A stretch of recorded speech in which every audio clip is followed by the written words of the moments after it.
Muy bien, mis amados. Es tan amable usted y va conmigo a su Biblia y se ubica en la tercera carta del apóstol Juan. Tercera carta del apóstol Juan. Tercera carta del apóstol Juan.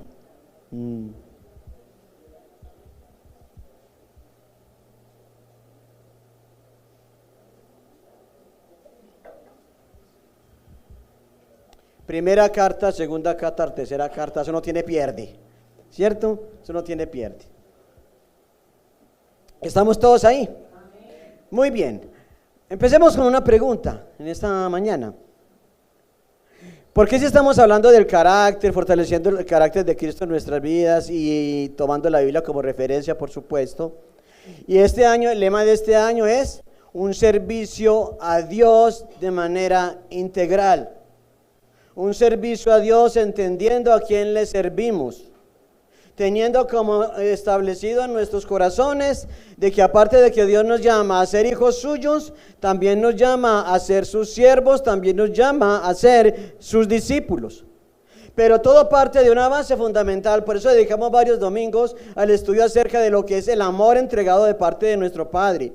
La máxima manifestación de amor fue entregada por parte del Padre, y usted ya sabe que lo que Él entregó fue lo más amado. ¿Qué entregó Él? Entregó a su Hijo, y lo entregó por usted y por mí, para que Él viniese a estar en mi corazón, y de ese modo se perfecciona el amor de Dios en mí, en usted, en nosotros. Solo se puede perfeccionar, cuando hablamos de perfeccionar, completar.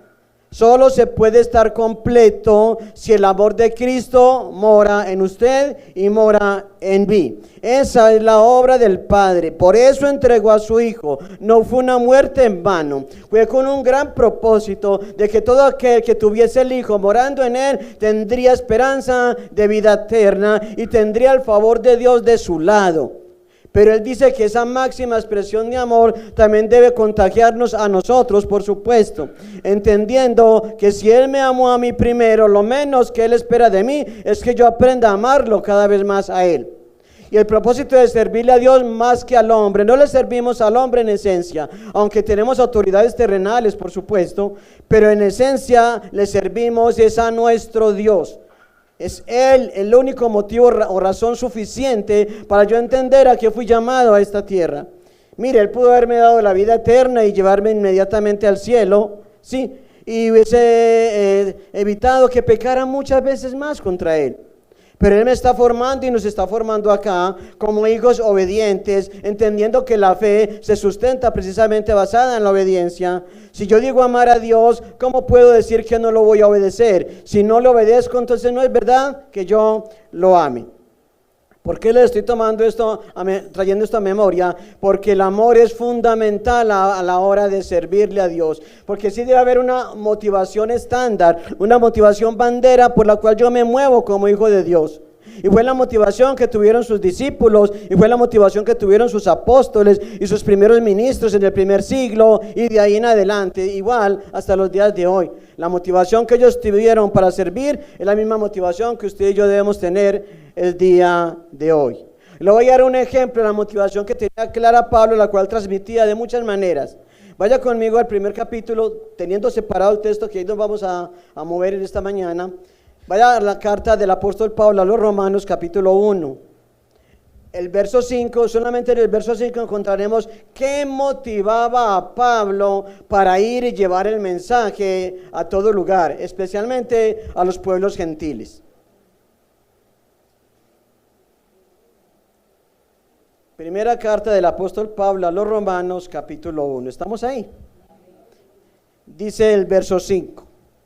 Mejor lo voy a leer, pero me voy a detener en el 5, ¿sí? Pablo, siervo, nota cómo encabeza esto. Pablo, siervo de Jesucristo, llamado a ser apóstol, o sea, enviado, apartado para el evangelio de Dios. Nota el propósito por el cual Dios llamó a Pablo.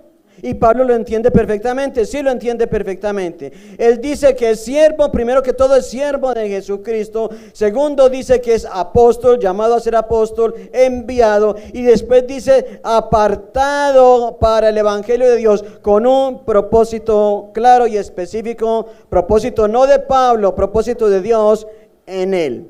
Verso 2, que él había prometido antes por sus profetas en las santas escrituras, acerca de su Hijo, nuestro Señor Jesucristo, que era del linaje de David según la carne, que fue declarado Hijo de Dios con poder según el Espíritu de santidad por la resurrección de entre los muertos, y por quien recibimos la gracia y el apostolado. Lo que recibimos es por gracia, y Pablo recibió igualmente que nosotros.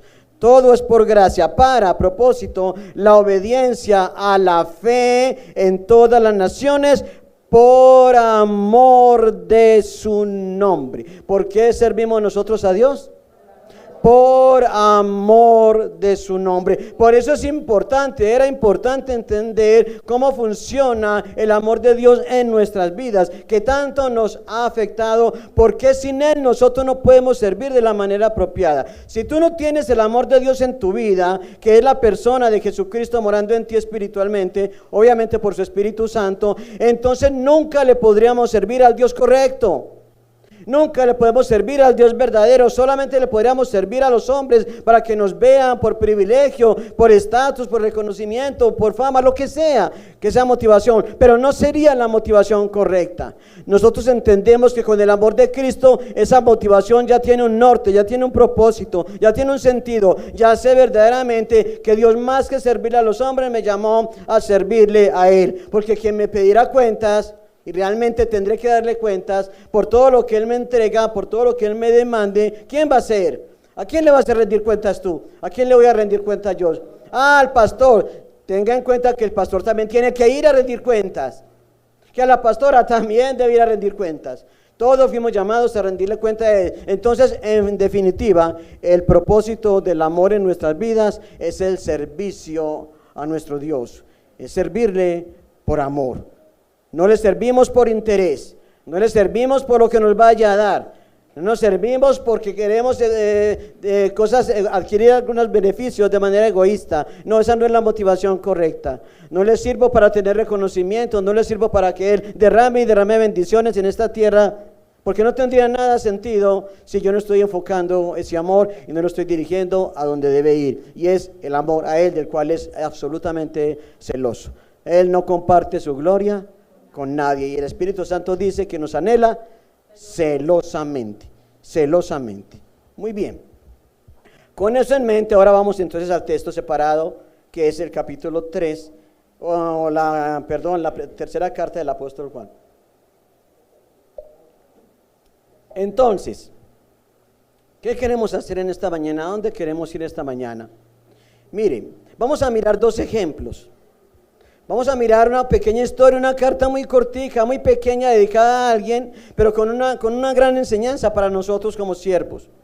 Unos, vas a ver ahí algunos con una motivación correcta, unos que sí les sirven verdaderamente y que han entendido que les sirven a Dios, y han entendido cuál es esa causa por la cual les sirven, han entendido cuál es la motivación correcta con la cual se les sirve a Dios. Pero también veremos un ejemplo ahí, veremos un ejemplo de alguien que dice servir, que cree que está haciendo lo correcto, que de pronto piensa que lo está haciendo para Dios, pero lejos está de Dios la forma como esta persona actúa. Vamos a ver dos ejemplos, y al final de esta enseñanza esta mañana yo voy a tomar una decisión de qué lado me conviene estar, o de qué lado yo quiero y determino estar. Del lado de los que entienden lo que es el servicio por amor, o del lado de aquellos que creen que entienden lo que es el servicio, más no a Dios, sino o al hombre, o el servicio a sí mismo, por lucro personal.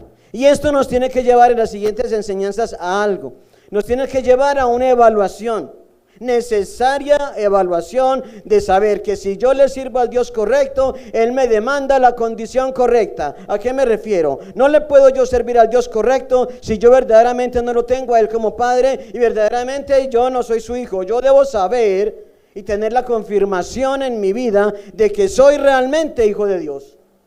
¿Y qué me dice a mí que soy hijo de Dios? No es un sentimiento. Esto no es de emociones, esto no es porque alguien me lo dijo, esto no es porque un día hice una oración de fe, esto no es porque vengo a una iglesia, no es porque compré una Biblia, no es porque pertenezco ya a un grupo de personas con religión y con léxico, vocabulario. Esto no es de ir a las aguas y bautizarme un día.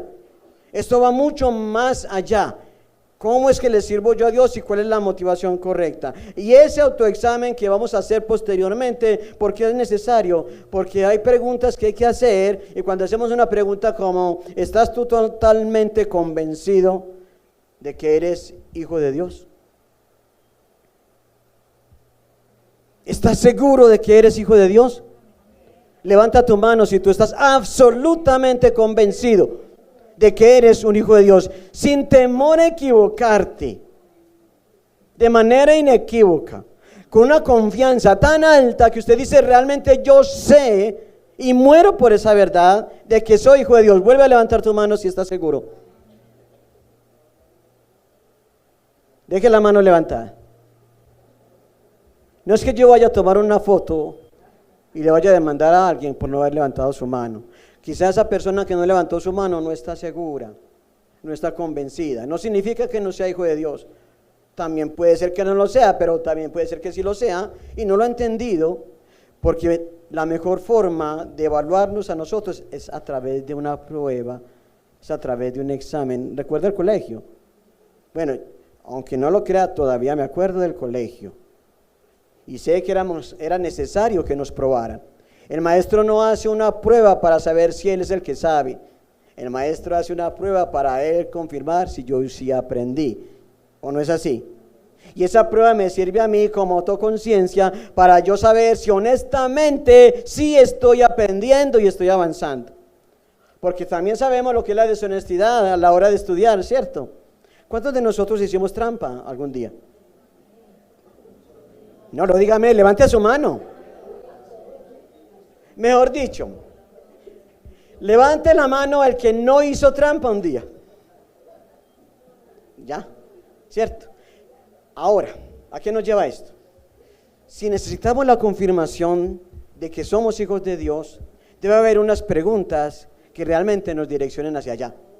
Las preguntas no las voy a formular yo, porque ya le di un ejemplo hace un instante de cómo formulamos nosotros las preguntas y cómo queremos hallar las respuestas y llegar a la conclusión de que somos hijos de Dios. Ya le dije, muchas personas creen ser hijos de Dios porque van a una iglesia.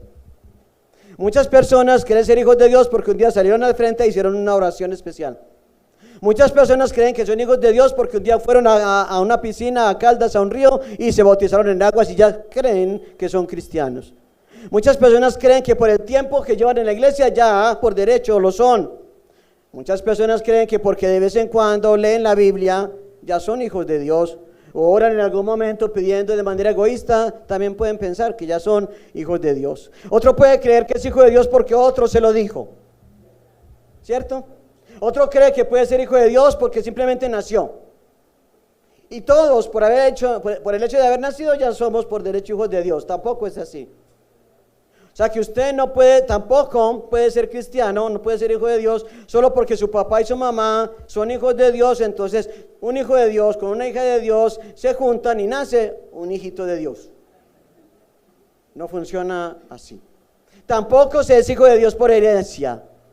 Es que mi mamá, es que mi abuelo, es que no es por herencia. Usted no hereda ser hijo de Dios, eso no se hereda. Entonces, como eso no lo podemos hacer con nuestras preguntas, esas son preguntas humanas. Esas son preguntas humanas. Y de ahí se concluye muchas veces de que este mundo es de Dios y que todo el mundo parece ser hijo de Dios hoy en día.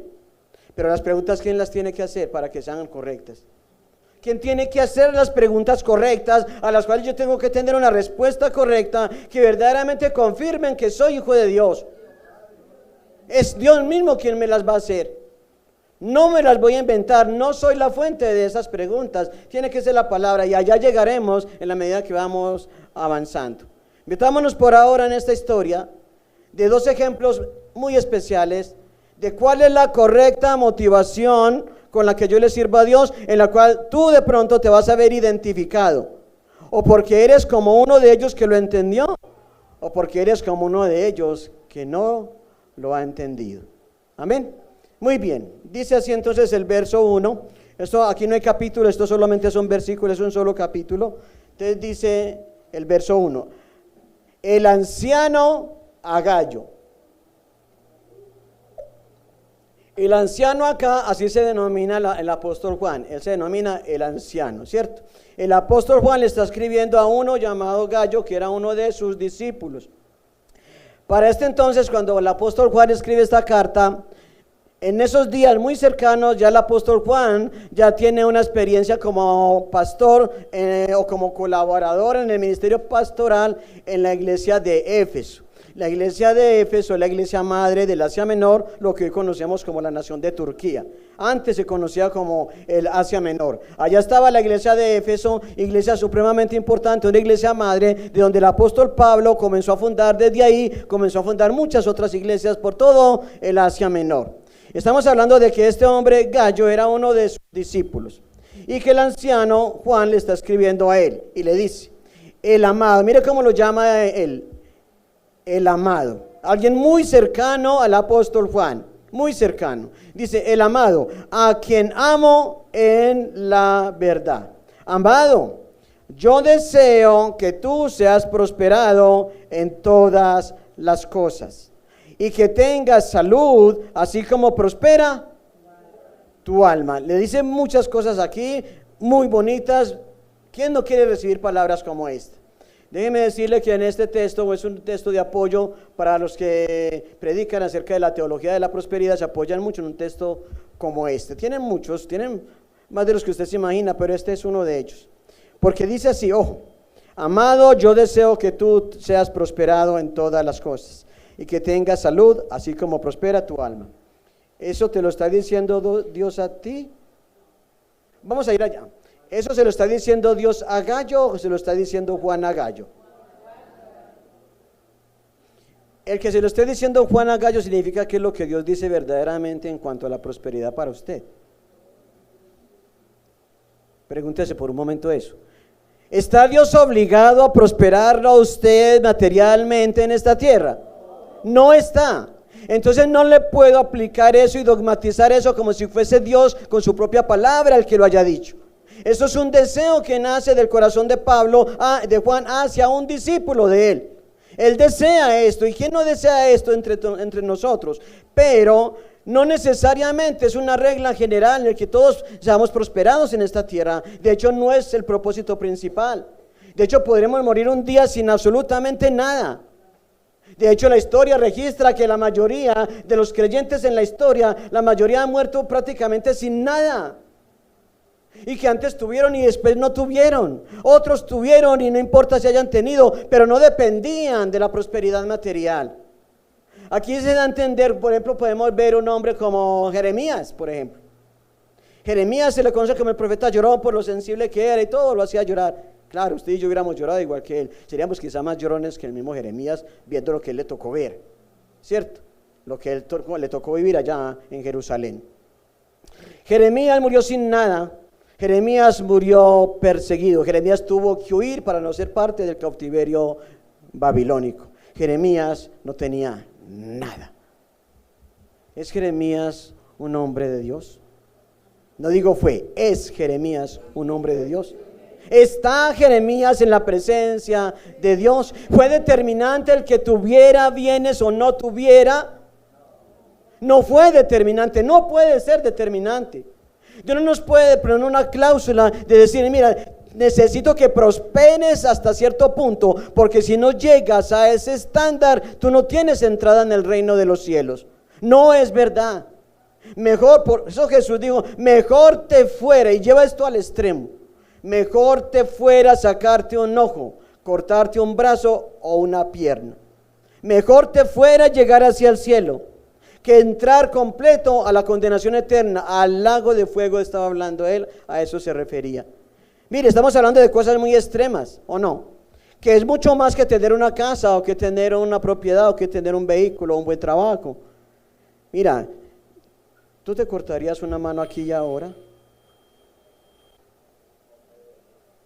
Aparte de que duele, obvio que duele. Pero ¿sabe lo que significa no tener un brazo? No tener una pierna. Además, bueno, tengo 2 ojos, sácate uno. ¿Quién se quisiera sacar un ojo? Aunque tengas 2. Dios lleva esto al extremo para que entendamos el valor de entender en esta tierra lo que significa la salvación entregada a nosotros. Que teniendo la salvación lo tenemos todo, pero que estando completo no tengo nada, aunque completo me iré a una condenación. Ese es el punto del que el Señor está tratando acá.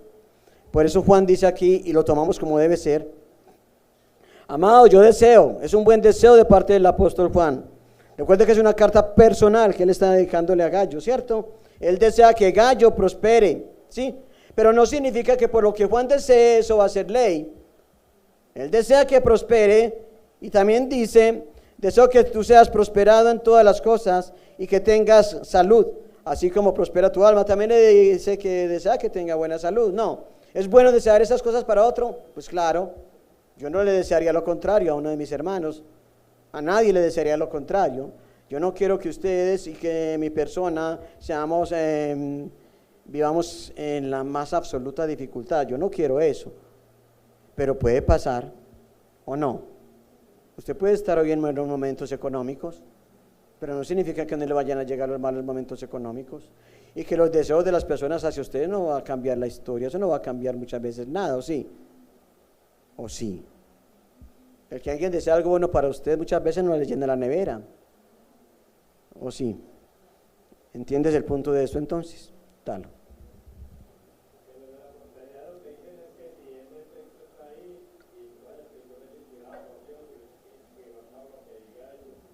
A Juan.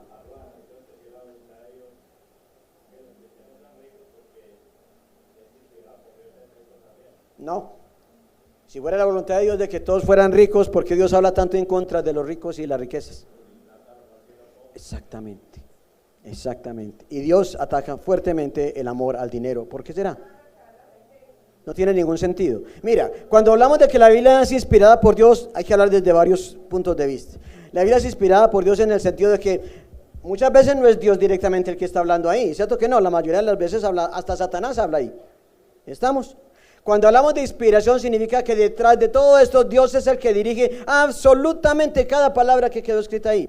Y cada hecho, cada historia, todo lo registrado ahí fue dirigido por Dios para que todo quedara plasmado ahí, tanto las cosas buenas como las cosas no tan buenas.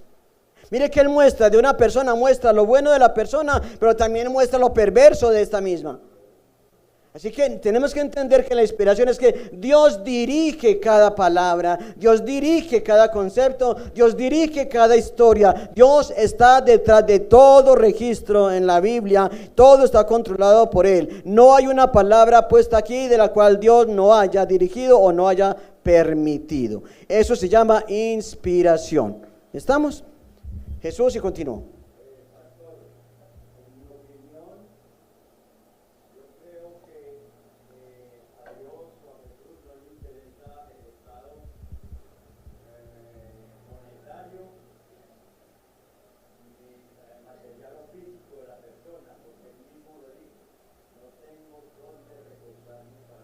Fue mejor ejemplo, muy bien. Así que no es de relevante importancia para Dios la prosperidad acá. Sí es de relevante importancia la prosperidad de la eternidad. Eso ya es otro asunto. ¿Sí? Eso ya es otro nivel. Él tiene todo prometido, inclusive lo material, para la eternidad con Él. Porque de nada le sirve a Dios llenarnos de bienes acá cuando sabemos que por amor a los bienes el primero que va a ser traicionado va a ser Él. Y eso lo sabemos todos. Todos sabemos, solo es cuestión de tener algo más un día para que usted vea cómo su corazón va a ser probado, y lo más probable y muy probable es que usted comience a abandonar las cosas de Dios porque ya tiene más para las cosas de este mundo, dicho y hecho. Así es, créame que así es. Y lo primero que va a abandonar o se va a alejar por lo menos es la fe. Claro, porque esta naturaleza le toma ventaja de cierta manera. Cuide su corazón de eso. Si el Señor nos ha de dar algo en esta tierra, que primero nos dé sabiduría para manejar esas cosas, para entender que de eso no dependo yo, que son como las riquezas que tienen alas un día y salen y vuelan y no queda nada. Tengo que entender eso. Si yo no tengo sabiduría, Dios, no me des nada. No me des nada si no tengo la sabiduría para manejarlo, para entender de que más que me haga daño, yo prefiero que las cosas me hagan bien. Y si al tener riquezas no va consecuente con eso, prefiero no tenerlas. Prefiero no tenerlas porque van a desviar mi corazón, van a desviar tu corazón. No creas que tienes la última palabra tú. No confíes demasiado en tu corazón. Porque recuerde lo que Jeremías capítulo 9, capítulo 17, verso 9 dice precisamente: engañoso es el corazón más que todas las cosas y perverso. ¿Quién lo conocerá? Por eso yo no voy a orarle al Señor: Señor, dame riquezas, porque yo sabría cómo manejarlas, Señor. Además, tengo todo un itinerario, ya tengo todo, ¿cómo se le llama? Un presupuesto hecho. Señor, lo primero va a ser esto, esto y esto. Tengo todo organizado, Señor. Nada le voy a fallar a usted. No es verdad. Eso lo hace muy fácil cuando no tiene las cosas, pero una vez las tengas, eso es otra cosa. Eso es otra cosa. Engañoso, y eso lo dice Dios muy claro. La naturaleza de este corazón es engañoso. Eso es lo que es el corazón. Y es perverso, engañoso y perverso. Y dice, más que cualquier otra cosa. Así que cuidado con tu corazón. No puedes decir, no, haga conforme lo que su corazón le diga. Conforme lo que su corazón le diga. ¿Acaso no vivíamos de esa manera? ¿Y cuántas veces la embarramos por seguir nuestro corazón? Que nuestros deseos, nuestros instintos, ese sexto sentido del cual se habla. ¿Cuántas veces arruinaste tu vida con decisiones mal tomadas porque seguiste o el corazón tuyo, la influencia del corazón de otro sobre la influenciando el corazón tuyo? Y eso fue error tras error, ¿cierto? Verso 3. Dice así: pues mucho me regocijé cuando me alegré, cuando vinieron los hermanos y dieron testimonio de tu verdad, de cómo andas en la verdad. Son palabras muy bonitas hacia él, mire. Pues mucho me alegré, Gallo, cuando vinieron los hermanos y dieron testimonio de tu verdad, de cómo andas en la verdad. Este hombre era un hombre, mire lo que se dice de él.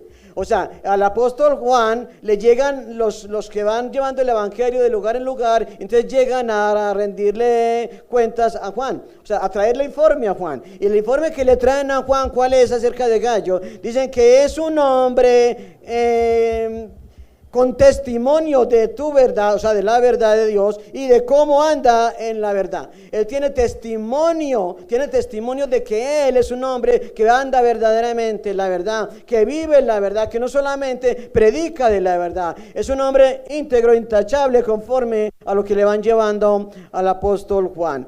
Este es el Gallo del que se está hablando acá. Este es un hermano en Cristo. Este lo veremos un día. Este ya partió en la presencia de Dios junto con el apóstol Juan. Pero mire cómo vivía en aquel entonces. Estamos hablando ya a finales del siglo I, cuando Juan ya tenía avanzada edad, y Gallo, por lo dicho acá, parece tener también ya cierta edad importante. Quizás no tanta como Juan, pero sí ya tenía cierta edad importante, y se veía que este hombre entendía quién lo llamó, a qué lo llamó, y también el cuidado que debía tener un hombre como este en cuanto al testimonio y en cuanto a la verdad, que son dos cosas relacionadas pero diferentes. El testimonio es el que usted muestra ante los demás y la manera como usted lo percibe en los demás, ¿sí? Y la verdad es la que usted expone con sus hechos. Usted vive conforme a una verdad o la niega conforme a sus hechos. Usted puede decir que vive para Dios, pero lo que hace allá es totalmente contrario. Y eso es lo que perciben los demás. Por ende se traduce en un mal testimonio. Y ante ese mal testimonio, el nombre de Dios queda vituperado, queda insultado, queda por debajeado, por decirlo de manera más sencilla. Así que el testimonio es fundamental a la hora de entender a quién le sirvo.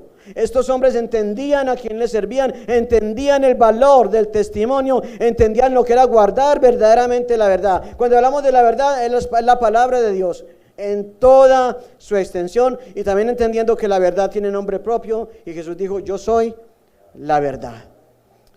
Verso 4: no tengo yo mayor gozo que este, el oír que mis hijos andan en la verdad.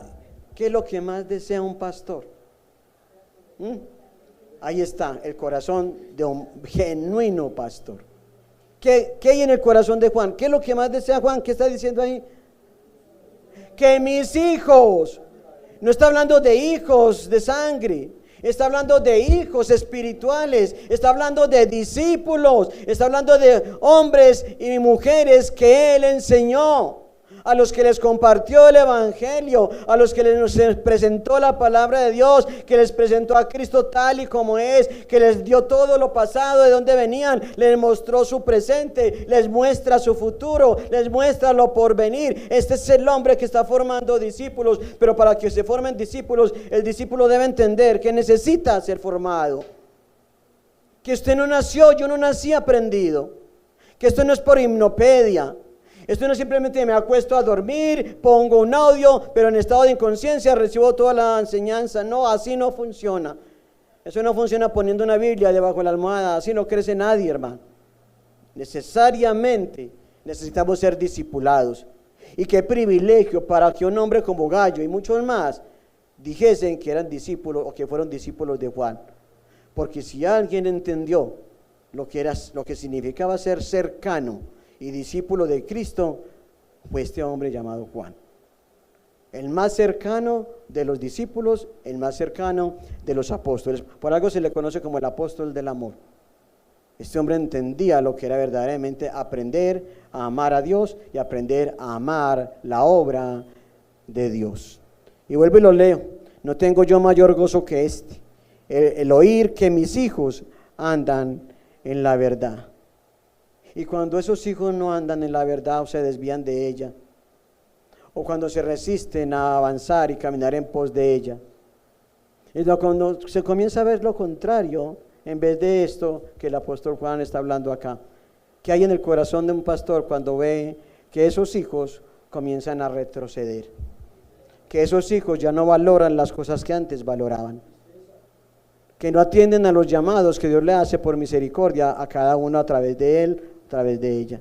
¿Cómo se siente un pastor así? ¿Usted sabe cómo se sentía el Señor cuando veía esto? ¿Usted sabe cómo se sentiría Juan? Cuando estaba toda la iglesia con él, y cuando él veía que había gente que parecía que era, y de un momento a otro se fueron, y resulta que no eran, pero él en principio consideraba que lo eran. Aquí podemos decir nosotros que consideramos que todos aquí son verdaderos hijos de Dios. Partimos de la presunción de que es. Pero cuando alguien se va, usted se alegra, usted se goza cuando la gente se va de acá. Porque si se fueran enviados, si se fueran en buenos términos para seguir fructificando y llevando lo que aprendieron, genial. Ese es el propósito de esto, ¿cierto? Preparar personas para que vayan por aquí y por allá y lleven el mensaje y crezcan y ayuden a crecer a otros. Ese es el propósito. Pero cuando sucede lo contrario, cuando alguien se va, pero no se va para bien, a veces hasta se va mal, a veces se van sin decir nada, con un desagradecimiento en sus corazones, que uno dice: Dios mío, algo muy mal hicimos. El ser desagradecidos con lo que Dios les da. Esto no es con una persona en particular, es con lo que Dios te da. Y muchos se van en silencio, pero ¿a dónde se van? Es la pregunta. Usted creo que tiene testimonios de que se van y no se van para el mejor lugar. A veces se van simplemente a sentarse en la sala de una casa, a veces por el hecho de quedarse descansando y durmiendo por muchos trabajos. Se van a veces a los deleites de este mundo, a sus ocupaciones, a atender sus afanes, sus compromisos sociales, etcétera, etcétera, etcétera. Pero eso solo confirma que muchas veces, aunque nosotros queramos que todos sean, realmente no todos lo serán, no todos lo son. Amado, verso 5. Fielmente te conduces, un hombre fiel, te conduces cuando prestas algún servicio a los hermanos. ¿Fidelidad para con quién? Para con los hermanos. ¿Cómo se conduce? Fielmente te conduces cuando prestas algún servicio a los hermanos. Como somos llamados a servir, ¿cuáles son las primeras personas a las que evoca el Señor acá para que les sirvamos? A nuestros hermanos. Primeramente la familia de Dios, dice la palabra, ¿cierto? O sea, la prioridad, no que sea solamente la familia de Dios, pero la prioridad es el servicio entre nosotros mismos, ¿sí? Y ser fieles en esto, dice a los hermanos, especialmente a los desconocidos. Es fácil servirle a alguien que tú conoces, por el cual tienes algún afecto, etcétera, etcétera. Eso es fácil hacerlo, pero no es tan fácil hacerlo con alguien que, bueno, bajo la presunción de que es mi hermano, pero no lo conozco. En este tiempo era muy común que los hermanos llevaban el mensaje de acá para allá, iban de lugar en lugar, usted sabe eso, iban como peregrinos, entonces necesitaban, porque ellos llevaban solamente lo suficiente, como Jesús enseñó, solo llevaban para comer un poquito aquí, comer un poquito allá, de pronto para pagar algún hospedaje, o a veces hasta quedar durmiendo en el camino si era necesario, porque no había más que hacer. Y estos hombres viajaban de acá para allá, de acá para allá. Entonces, para muchos llegaban como desconocidos absolutamente. Pero los tiempos de allá no son los tiempos de acá. En aquel entonces se recibían esas personas y era un honor recibir estos caminantes que llevaban el evangelio. Por eso es hermosos son los pies de los que anuncian el evangelio, las buenas de paz. Hermosos son los pies de los que anuncian la paz, ¿cierto? Estos hombres llevaban el evangelio y un hombre como Gallo, cuando veía estos peregrinos, los recibía en su casa, con todo el amor del mundo, sin conocerlos, sin preguntar, sin prejuicios, simplemente los veía en necesidad, sabía lo que estaban haciendo, sabía a quién les servían esos hombres, tal como lo entendía él, y los recibía y los cuidaba en su casa. Quiero decir algo aquí importante por lo que viene a continuación. En aquel tiempo, sobre todo en el primer siglo, segundo y tercero, ya se comenzaron a ver templos ya construidos como tal, pero al principio no fue así. Al principio las iglesias eran simplemente en las casas de los creyentes. Una casa aquí y un creyente como anfitrión permitía que ahí se congregara un grupo de personas y ya eso se le reconocía o se le daba el estatus de iglesia como tal. Entonces usted se imaginará que el evangelio iba yendo de casa en casa y los anfitriones iban levantando la mano y decían: yo tengo mi casa, la pongo al servicio de Dios, que esta sea una iglesia. Y llegaban las personas y ya con 2 o 3 ya había iglesia. 2, 3, 5, 10, 20, los que cupieran ya era una iglesia. Entonces en la iglesia se movía por casas, un montón de casas por todo lugar, y así era como la iglesia iba avanzando, iba creciendo como tal. Gallo tenía su casa y la tenía al servicio también de la iglesia, y ahí recibía a estas personas. Ahora vamos a entrar en algo diferente acá más adelantico. Verso 6, todavía no, sigan conmigo en el verso 6. Hermano, especialmente a los desconocidos, los cuales han dado ante la iglesia testimonio de tu amor, y harás bien en encaminarlos como es digno de su servicio a Dios, para que continúen su viaje. Estos que iban por ahí de lugar en lugar ya conocían a Gallo y daban testimonio, le llevaban testimonio a Juan de lo que este hombre era, y que él los recibía y que los atendía, aunque no los conociera. Pero miren lo importante de atender a estas personas. Dice: los cuales han dado ante la iglesia testimonio de tu amor, Gallo, y harás bien en encaminarlos como es digno de su servicio a Dios, como es digno de su servicio a Juan, a la iglesia en Éfeso. A Dios. Nota el concepto acá. Nota que esta gente realmente entendía a quién le servían. Juan sabía a quién le servía, Gallo sabía a quién le servía, los caminantes sabían a quién le servían. A Dios, el servicio a Dios. Ahora vaya trasladando esa pregunta a usted. Traslademos esa pregunta a nosotros. ¿Realmente nosotros entendemos hoy a quién le servimos? 3 amenes.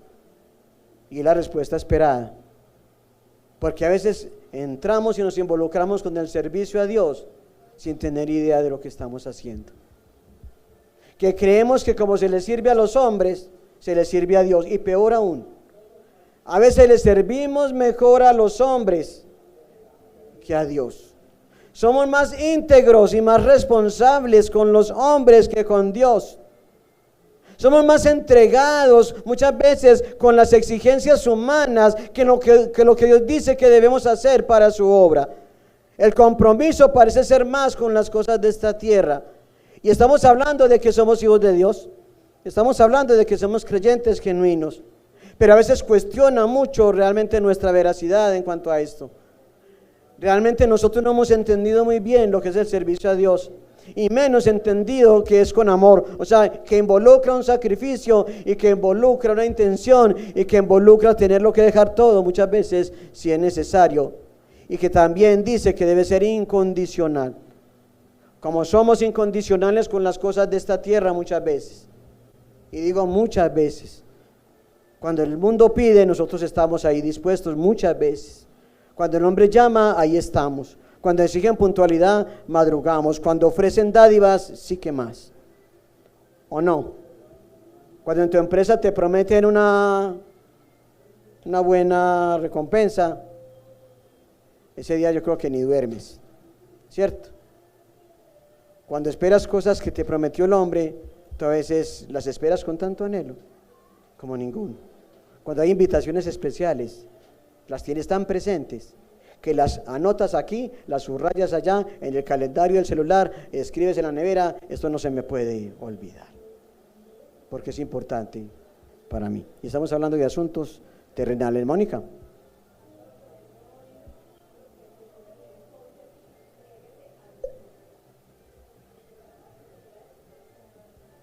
Amén. Entonces ya llevamos 3 ejemplos de cuál es la motivación correcta con la que nosotros fuimos llamados a servir. El primer ejemplo se pone como tal, ¿quién es? El apóstol Juan. El segundo, ¿cuál es? Su discípulo Gallo. Y el tercero, ¿cuál es? Todos esos forasteros que llegaban de lugar en lugar, llevando el mensaje de la verdad, llevando el mensaje del evangelio con testimonio. El que ellos llevaban, y cuando llegaron donde Gallo, el testimonio de Gallo no se quedaba en el anonimato. El testimonio, el buen testimonio de una persona no puede quedar en el anonimato. Ese también debe ser exaltado, porque muchas veces somos buenos para sacar lo malo de alguien, para exponer lo malo de alguien, de lo negativo. Pero cuando las cosas son buenas, ¿por qué a veces las callamos o las omitimos o no les damos el valor necesario? Aquí estos hombres le están dando el valor necesario, importante y relevante al testimonio de Gallo, y por eso les llevan las buenas noticias a Juan. Es que Gallo es un hijo de Dios. El corazón de Gallo pocos lo tienen. Es que cuando llegamos donde Gallo no sabe qué hacer con nosotros. A veces nos lavan los pies, nos dan la comida, nos arreglan la cama. Todo lo tiene dispuesto para los viajeros que vamos llevando el evangelio. ¿Quién no quiere ser atendido de esa manera? Ellos sabían lo que era una verdadera atención, y no lo hacía por hacer visto. No lo hacía por lo que le daban, porque ellos no llevaban nada que dar. Lo hacía por amor, pero no por amor solamente a ellos, sino por amor a la obra de Dios, por amor al Dios de la obra. Por eso lo hacía. Él sabía que la recompensa no importaba si había o no había de parte de ellos. De hecho, casi nunca había. Él sabía que la verdadera recompensa venía de parte de Dios. Él no lo hacía esperando algo en la tierra. Él sabía que estaba sembrando para esperar algo en el cielo. ¿Qué motivación tan diferente es esa a la que muchas personas podrían tener hoy? Y quizá usted y quizá yo también la he tenido, de lo cual debemos arrepentirnos también. Amén. Sigamos entonces con esta historia, o con esta carta. Los cuales han dado ante la iglesia testimonio de tu amor, y harás bien en encaminarlos como es digno de su servicio a Dios, para que continúen su camino, o sea, su viaje. ¿Sí? Porque ellos, ojo este verso 7, mira, porque ellos salieron. ¿Por qué salieron? Por amor. ¿Nota cómo todo el tiempo se está repitiendo lo mismo? Porque ellos salieron por amor del nombre de Él. Mire, por amor a Jesucristo, por el nombre de Él, sin aceptar nada de los gentiles, sin comprometerse con los gentiles, sin mezclarse con los gentiles, sin distraerse con los gentiles, sin sentarse con los gentiles, sin dedicar el tiempo que era para la obra de Dios a los gentiles. ¿Recuerda el Salmo 1? Vaya conmigo al Salmo 1. Ay, es como de esto que dice acá, solo que dicho en el Salmo 1. Vaya al Salmo 1.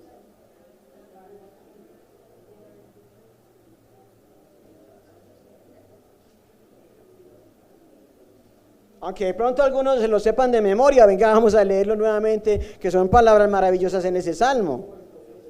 ¿Cierto? Mira cómo dice, yo lo leo fuerte y usted lo va leyendo ya conmigo.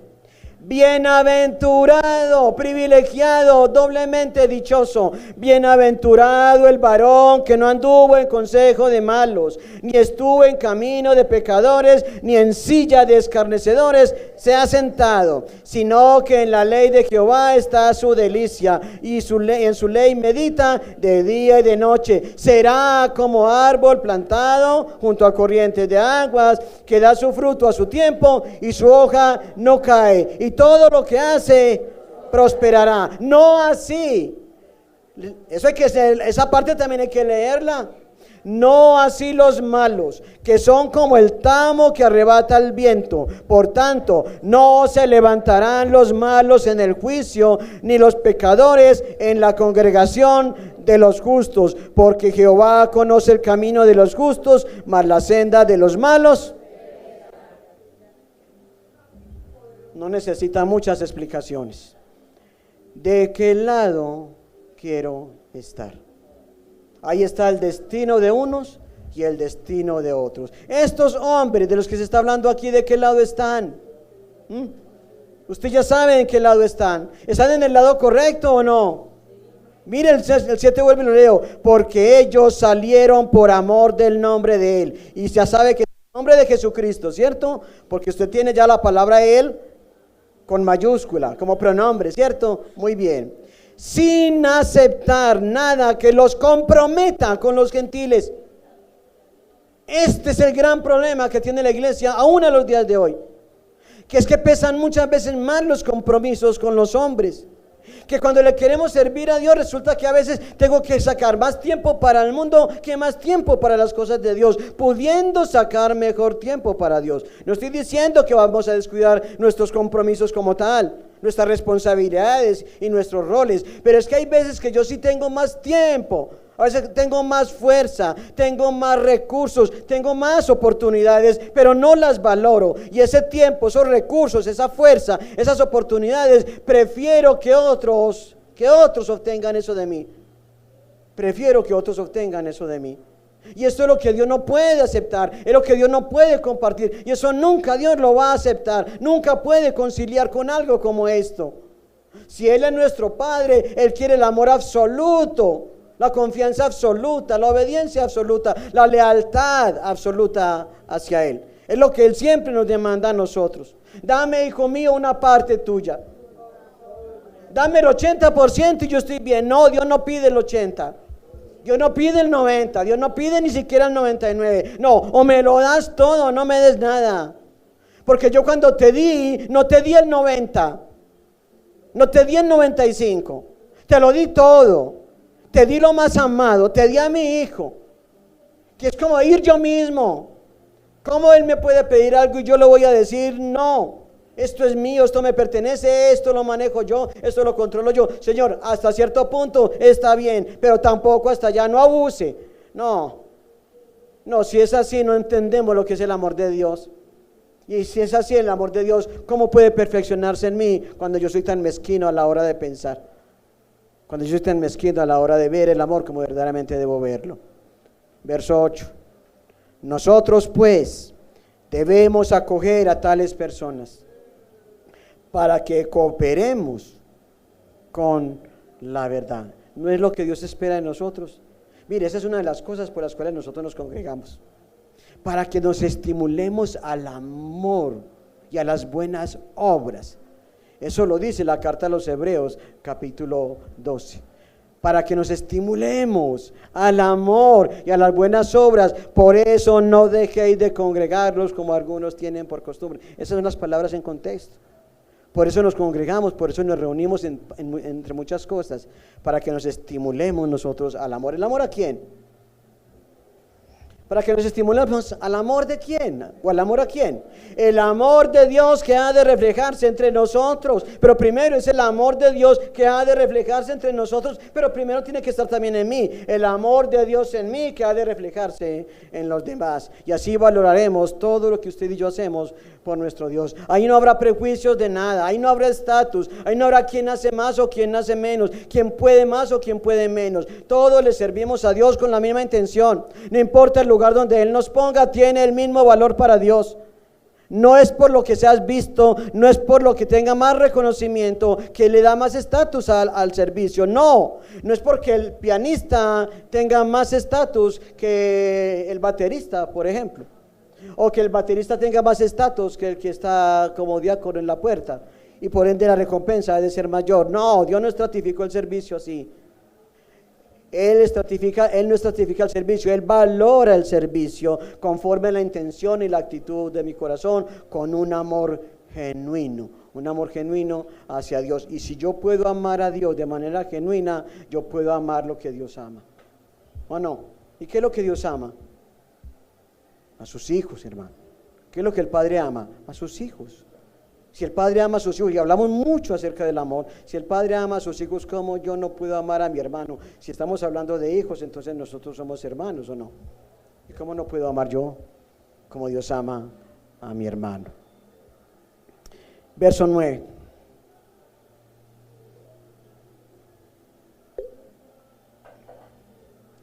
Yo he escrito a la iglesia.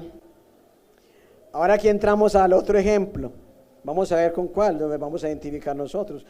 Hasta este punto, no, pues que yo soy como ellos, yo quiero ser como ellos, o voy cerquita de ellos, como Juan, como Gallo, como los que iban a ser atendidos donde Gallo. Pero aquí hay uno, ay, mi hermano, mire este. Y uno como este, o muchos como este, están en cualquier iglesia. Y le digo, en cualquier iglesia van a haber personas con este perfil.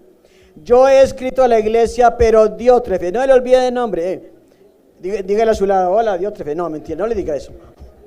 No le diga Diótrefes, eso no lo tome en cuenta. Es más, Alejo, edite esa parte usted allá. Yo he escrito a la iglesia, pero Diótrefes, y mire que sí es válido denunciar las cosas que Dios dice que debemos denunciar. Que es que por respeto, que cómo vamos a vulnerar sus derechos, que es que violar la intimidad. No, aquí se está hablando por nombre propio. Juan está diciendo ahí, ¿qué está diciendo? Que hay un hombre en la iglesia llamado Diótrefes. Mire que de los que llevan ante Gallo ni siquiera se mencionan los nombres, pero de este sí, propio, nombre propio, Diótrefes. ¿Qué hace Diótrefes? El cual le gusta. Esto es lo que usted y yo no podemos hacer para servirle a Dios, lo que no puede pasar en nosotros. ¿Qué le gusta a Diótrefes? Miren, a Diótrefes le gusta tener el primer lugar entre ellos. No nos recibe.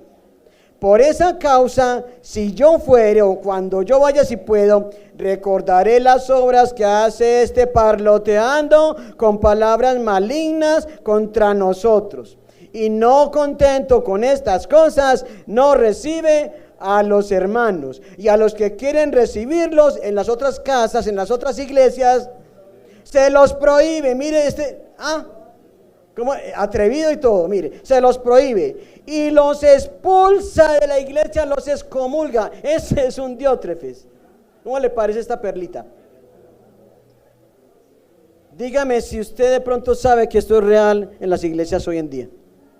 Habrá personas como en las iglesias de hoy en día que buscan los primeros lugares, que busca siempre ser el centro de atracción, que busca siempre ser el propósito de las miradas, que siempre busca el reconocimiento.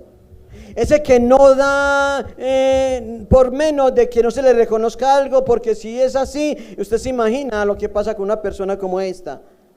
Es una persona que tiene su motivación en el lugar equivocado.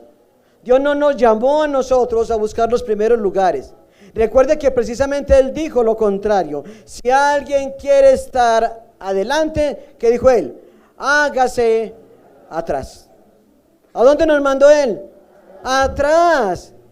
Al servicio desde atrás. No necesitamos reconocimiento. Si hacemos las cosas para Dios, pues no importa si nos las reconocen o no. Si el que debe reconocernos realmente lo que hacemos y medirlo realmente como es nuestro Dios. No importa si nos reconocen o no, si nos tienen en cuenta o no. Si nos olvida el mundo, pues que nos olvide. Si nos olvidan las demás iglesias, que nos olviden también. Pero que no nos olvide Dios es el gran propósito acá. Este hombre amaba los primeros lugares, o sea que apunta al ego de la persona, una motivación totalmente malsana, totalmente incorrecta. ¿Hay de esto en la iglesia? ¿Hay personas sirviendo en la iglesia con esta motivación? ¿Buscando siempre los primeros lugares? Sí, y mucho, y mucho. Y también, aparte de esto, no nos recibe. ¿Dónde está el amor por los hermanos que también trabajan en la obra? Es como hacerle la guerra a Dios. Dios envía a una persona para que lleve el evangelio y llega otra persona y le dice: usted por acá no es bien recibido. No es bien recibido. Cuando Él dijo: hermosos son los pies de los que anuncian la paz. ¿Cómo que no es bien recibido? ¿Cómo que no es bien recibido alguien que viene de parte de Dios con el mensaje del evangelio? Alguien que sabe que es forastero y que necesita un lugar donde quedarse, que necesita algo que comer, que necesita agua para lavarse. ¿Cómo que no es bien recibido? ¿Acaso no es tu hermano o es que no es tu hermano? A no ser que tú tampoco seas hermano de él. En pocas palabras, no eres hijo de Dios. Un hijo de Dios no hace eso. Un hijo de Dios no hace eso. Un verdadero hijo de Dios no busca los primeros lugares. Un verdadero hijo de Dios valora lo que los hermanos, los otros hijos de Dios hacen por la obra de Cristo, hacen por amor a Cristo. Usted valora eso, yo valoro eso. Creo que lo valoramos en demasía. ¿Cómo nos alegramos cuando alguno de ustedes dice y levanta la mano: yo quiero servirle a Dios, y lo hace con corazón sincero, con entereza? Eso es una gran motivación para nosotros que también servimos acá. Pero por esta causa, si yo fuere, recordaré las obras que hace parloteando. ¿Quién era este? Un loro parloteador, una cacatúa. Esos son los loros parloteadores, pues, porque si no sabe, ¿cierto? Un parloteador es una persona que habla, pero lo que dice. ¿Qué es un loro parloteador para entonces, según este? Que habla y habla y habla y habla, pero no dice nada, no fructifica nada de lo que dice. Y además lo que dice no tiene ni sentido, como dice Darío. Es perder el tiempo escuchando una persona como esta. Lo que habla no es precisamente la palabra de Dios. Lo que habla son insensateces, sandeces, estupideces, tonterías. Y dice el apóstol Juan: déjeme que si yo puedo ir allá, yo mismo lo atiendo. Es lo que está dando a entender. Yo lo atiendo. Si yo puedo ir allá, yo voy y lo atiendo. Y lo confronto. No solo también dice que no solo está contento con estas cosas, dice: no recibe a los hermanos, y a los que quieren recibirlos se los prohíbe y los expulsa de la iglesia. Este hombre da a entender acá que este hombre también estaba como anfitrión de una de las iglesias, muy probablemente. Pero no solo le bastaba con eso, él ahí no recibía a nadie, ¿cierto? Y fuera de eso, cuando los otros hermanos anfitriones en las otras iglesias cercanas, venía alguien que necesitaba ser recibido, él iba ya a hacer oposición y advertía a los otros, tomándose una autoridad que no tenía, extralimitándose en sus funciones y diciéndole: no pueden recibir a esa persona, porque si lo reciben, los expulso de la iglesia. ¡Qué atrevimiento! Creerse dueños de la iglesia, cuando Jesucristo dijo que esa era mi iglesia. No es la iglesia del hombre, es la iglesia de Jesucristo. Si es la iglesia de Jesucristo, ¿qué derecho tengo yo para considerar que me pertenece a mí? Y tomar decisiones como esta, estorbando la obra de Dios de semejante manera. Y no solo esto, lo más grave de este asunto es que ¿cómo puede usted excomulgar a una persona de la iglesia? ¿Cómo puede decirle que ya no pertenece más a la iglesia? El decirle eso a una persona le está diciendo, es que tú ya no eres más hijo de Dios, hasta aquí fuiste, hasta aquí llegaste, yo te pongo el límite, no puedes ser más de nosotros, no eres parte de nosotros, porque simplemente yo lo prohíbo. ¿Usted cree que este es un nombre de Dios? Diótrefes es un nombre de Dios, pero está en la iglesia y tiene cargo y tiene autoridad, parece tener autoridad, porque esto lo venía haciendo, solo que no había llegado el momento en que alguien lo pusiera en cintura.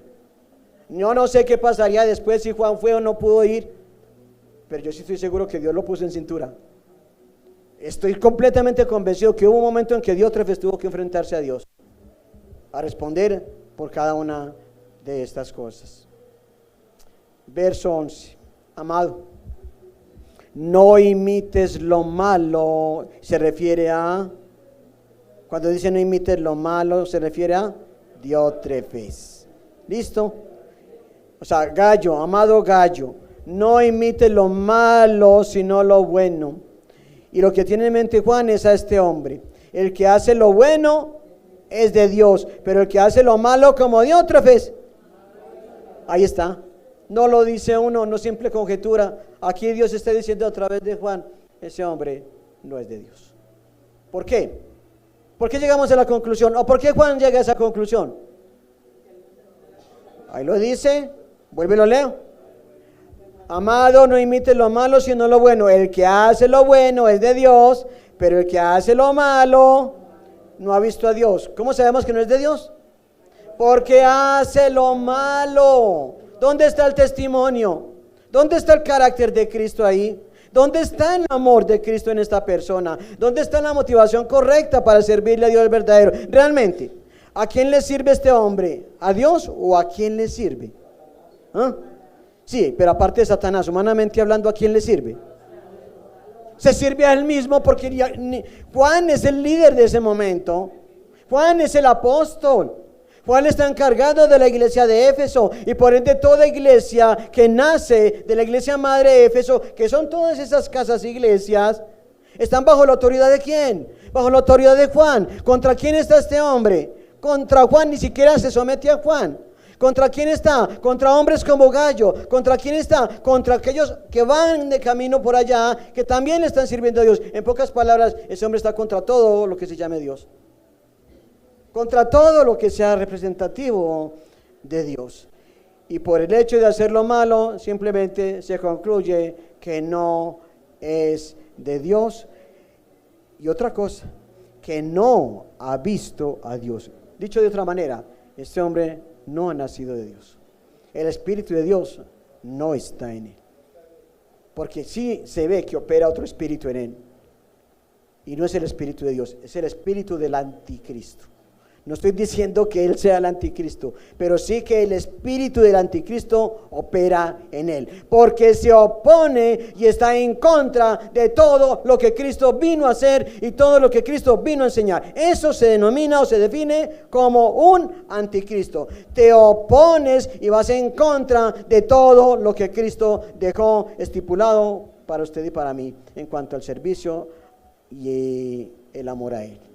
Y concluyo con lo siguiente.